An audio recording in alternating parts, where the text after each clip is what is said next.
മറയൂർ കാന്തല്ലൂരിൽ കാട്ടാന ആക്രമണത്തിൽ പരിക്കേറ്റ പാമ്പൻപാറ തെക്കേൽ തോമസിന്റെ നില ഗുരുതരമായി തുടരുന്നു.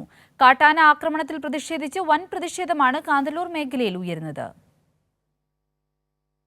സ്വന്തം പറമ്പിൽ പണിയെടുക്കുന്നതിനിടെയാണ് പാമ്പൻപാറ തെക്കേൽ കുഞ്ഞാപ്പു എന്ന് വിളിക്കുന്ന തോമസിനെ കാട്ടാന ആക്രമിച്ചത്. ഒപ്പമുണ്ടായിരുന്ന ഭാര്യ സിസിലിയുടെ നിലവിളി കേട്ട് ഓടിയെത്തിയ സമീപവാസികളാണ് തോമസിനെ ആശുപത്രിയിൽ എത്തിച്ചത്. ഞങ്ങൾ പണിയാൻ വന്നപ്പോൾ അങ്ങനെ കണ്ടതാണ്. ഞങ്ങൾ കണ്ട് പതിയിട്ട് വന്ന് പാത്തില്ലേ പുളി പറിക്കാൻ അവിടെ കാട്ടില് ആന ഉണ്ടായിരുന്നു. ഞങ്ങൾ അവിടുത്തെ പണിയാൻ പറയുമ്പോൾ പള്ളി അവിടെ നിന്ന് കറഞ്ഞ് അതുകൊണ്ട് വിളിച്ചിട്ട് മറയൂരിലെ സ്വകാര്യ ആശുപത്രിയിൽ പ്രാഥമിക ശുശ്രൂഷകൾക്ക് ശേഷം തോമസിനെ എറണാകുളം ജില്ലയിലെ സ്വകാര്യ ആശുപത്രിയിലേക്ക് കൊണ്ടുപോയി. വർദ്ധിച്ചു വരുന്ന കാട്ടാന ആക്രമണത്തിൽ ശക്തമായ പ്രതിഷേധമാണ് മേഖലയിൽ ഉയരുന്നത്. തൊഴിലാളികൾ ഇപ്പോൾ ഇവിടുന്ന് പലായനം ചെയ്തുകൊണ്ടിരിക്കുകയാണ്. ആളുകൾക്ക് ഇവിടെ തൊഴിൽ ചെയ്ത് ജീവിക്കാൻ കഴിയാത്ത സാഹചര്യം സൃഷ്ടിക്കപ്പെടുന്നു. ഇതിനെതിരെ ശക്തമായ സമീപനം സ്വീകരിക്കണം.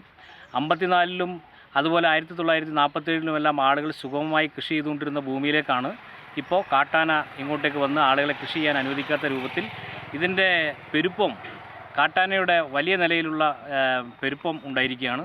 അപ്പോൾ കാട്ടാനയുടെ എണ്ണം നിലനിർത്താൻ ആവശ്യമായ നടപടി സ്വീകരിക്കണം. ഇതിൻ്റെ അനിമൽ മെയിൻ്റനൻസ് സ്കീം നടപ്പാക്കി ഇവിടെ കാട്ടാനയുടെ ശല്യം കുറയ്ക്കാൻ ആവശ്യമായ നടപടി സ്വീകരിക്കണം.